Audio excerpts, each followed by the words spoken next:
প্রিয় দর্শক, সুধী শুভাকাঙ্ক্ষী, আসসালামু আলাইকুম। বছর ঘুরে বাঙালিদের দুয়ারে আবারও এলো নতুন বছর।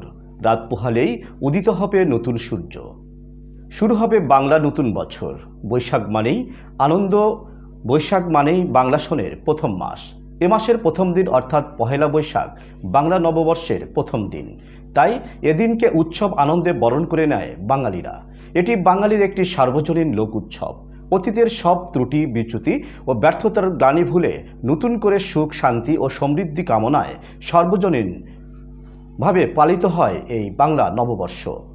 বাংলাদেশ নববর্ষ উদযাপনে এক অনন্য দৃষ্টান্ত স্থাপন করেছে।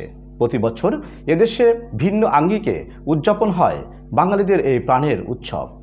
শিশু, যুবক, বৃদ্ধসহ সব বয়সী, সব শ্রেণীর মানুষ এ দিনটি উদযাপন করে। বাংলা নববর্ষ বাঙালির ঐতিহ্য সংস্কৃতির প্রধান উপাদান। এ উৎসবে প্রধান অনুষঙ্গ বৈশাখী মেলা। বাংলা নববর্ষের সূচনা হয় মূলত মুসলমানদের হাত ধরেই। হিজরি সনকে ভিত্তি করে বাংলা সনের উৎপত্তি। মুঘল সম্রাট আকবরের আমলে বাংলার কৃষকদের সুবিধার্থে হিজরি সনকে ভিত্তি ধরে বাংলা সনের প্রবর্তন করেন।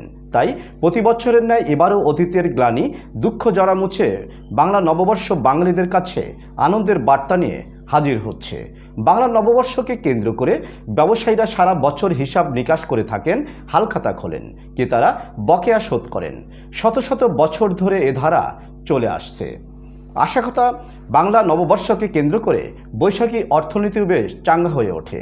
কেবল আনুষ্ঠানিকতা নয়, আমাদের চিন্তা চেতনা মনন ও জীবনেও বাংলা নববর্ষ প্রাসঙ্গিক হয়ে উঠেছে।